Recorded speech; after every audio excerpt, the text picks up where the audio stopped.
your business, your success, your marriage, your wealth, your health.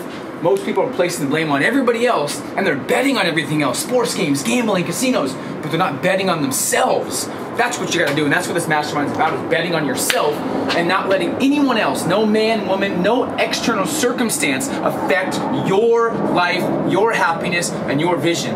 Too many people place blame on everybody else. It's about taking ownership for your life and your success, and that's it.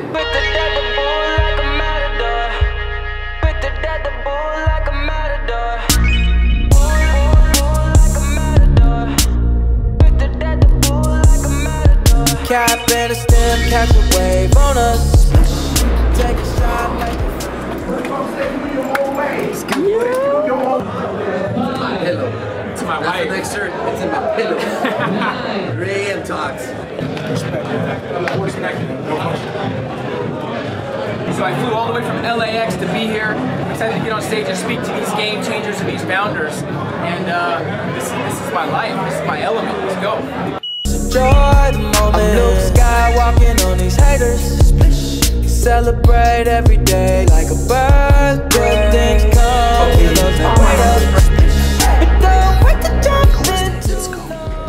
Since I decided to step up as a leader, he's been there for me. I've traveled with him to Dubai, to Tokyo, all over the world. He's a true game changer. Please welcome my boy, Peter Voogd! Yeah! Let's give it up for G one more time. Mic on? And I love entrepreneurship, and entrepreneurship saved my life. I love entrepreneurship because it forces you to level up, and it forces you to grow as a human, and it forces you to become better or you don't eat. It forces you to level up. There's no other option in entrepreneurship. So you can either chase it and go get it like he did, or you can become so valuable that it comes to you. I want to ask a question first. How many of you guys in the next 6 months to a year want to have the best year you've ever had? Raise your hand. Yeah. How many of you guys want to make more money in the next year than you have in the previous 5 years combined? But here's what you have to realize. So does everybody else. So if I talk to 100 entrepreneurs and I ask them, you going to crush it next year? All 100. Of course I am. But if you fast forward exactly 1 year, 95 out of 100 are in the same spot still talking. 5 are actually achieving their goals. And I want to figure out the gap and help you guys understand how you can be the actual 5%. Because it's the greatest time in human history to be an entrepreneur, but 90 to 95% of startups struggle. And most people are struggling right now. What you're working on daily, what experiences are you really fulfilled by, and what feelings are you experiencing daily? How much money do you have in the bank? How much money is coming in? If you don't have an ideal vision, you're going to end up somewhere else. And here's the key here. I used to base my vision and what I wanted when I was broke on my past insecurities and on my frustrations and on fear, not my potential and what's possible. So I challenge you, when you're looking at your 6-month vision here, you have to base it off what's really possible and off your potential, not your past. It is mind-boggling how many people base their future off their past. Don't base it off any insecurities, base it off no limitations, and if there was nothing holding you back, what would happen in 6 months? I'm going to have someone else in control of my future, period. So these feelings stuck with me. When things got extremely tough, and I was almost going to give up and get a normal job, these feelings pulled me through to the other side to make sure I stayed congruent to my vision. So what are your values? What's most important to you? Family, flexibility, income, adventure, peace of mind? I don't know. But you guys got to really think about what your true values are. So now when anything comes across your email, your inbox, your desk, you can measure it against your values and say no to anything that's not congruent to your vision and yes to things that are congruent to your vision. So make a list. And my values have changed. When I didn't have money, what do you guys think my top value was? Money. Got to make money, right? I think you have to make a lot of money to realize money's not the answer. I know people with 600-700 million that are very, very unhappy. And people that are making 40 grand a year and they love their life and they're grateful. So it's not about the money. You think it is when you're broke, but it's not. So for me, money was number 1. Now I've grown as a human being, and I don't feel like money is number 3 or 4 for me. I've turned down speeches for 10 grand and give free speeches, depending on the audience and what matches my values. So now, here's where you get tactical. Now you have to really think about, for the next 6 months, not a year, 6 months, What are the 5 things that you want to get done and actually complete and accomplish by June?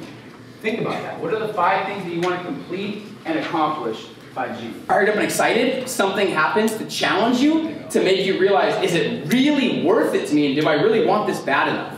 And you have to use these reasons and the fuel to fire you up to get past those tough challenges. If you don't have strong enough reasons right now, if you're not waking up at 4, 5, 6 in the morning fired up and excited, you don't have strong enough reasons. You need to reevaluate. And coming to this event is great, but it's just not enough. The real value comes in doing things that very few people are willing to do. The point is, anyone can read a book. Anyone can listen to a podcast, but few people can actually take the book, take the lessons in there, and execute something and then get a real result, help somebody get real value from the world and the marketplace. Anyone can listen to a podcast and take some courage to actually start one and get some real listeners and some loyal fans. So that's where the value comes in play. Right? So keep that in mind. So what are your key behaviors and what is the one thing you want to master? Now every single thing you learn, measure it up to that ideal outcome. You don't need to study these 10 things. Even if someone's like, hey, this book's awesome, read it. Don't do that unless it's congruent and relevant to your 6-month vision. That's how you're going to master what you need to master to go to that next level. That's simple. Because life is way too short to hang out with people who don't make you feel exceptional. So you've got to get rid of the toxic people who are not fully behind your vision. Because what happens is when you set these big goals, you're going to represent strength, vision, and character some people don't yet have. So when you try and reach new heights, people that are insecure are going to try and pull you back down to their level to make themselves feel better. And it's not fair to you. You know what? Before anything, I'm going to be a world-class human being. That's what the world needs more of. People really thinking about other people's perspective and getting outside themselves and being on purpose and off themselves. And that's the people I respect now. So when I talk about following people that you respect, you want to really choose who you follow very carefully and take very few opinions from people. Follow people who have a lifestyle that you're trying to emulate, and follow people that have the respect that you want and the values that you want as well. You guys got something, a nugget, something valuable, and you simplify everything you learn into a 1-page so you can have that vision. It can drive you to the next level, and you can really level up your game. Take a shot, make a friend, just enjoy the moment. I'm Luke Skywalking on these haters. Celebrate every day. It's cold outside. This is how we do it. Look, make the rest of your life the best of your life. Stop making excuses. And listen to Peter sometimes. Just listen to Peter. Sleep, you gotta stay up. Don't sleep, you gotta stay up.